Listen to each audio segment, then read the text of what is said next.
Lakini Mheshimiwa Mwenyekiti, liko jambo lingine hapa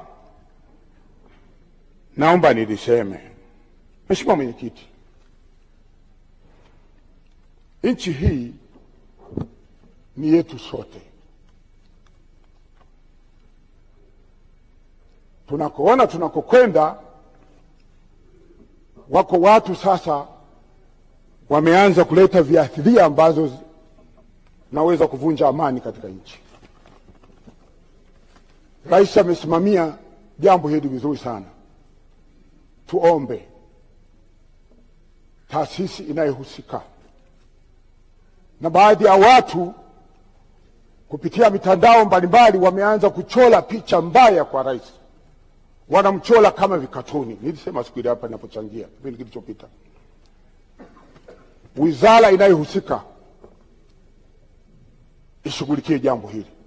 Rais wetu anaheshimika ndani ya nchi na nje ya nchi sana kwa mambo makubwa anayoyafanya ya kusimamia kuhakikisha nchi hii na kwa ya amani. Kwa hiyo niombe sana Mheshimiwa Mwenyekiti, jambo hili wizara inayohusika iweze kusimamia vizuri.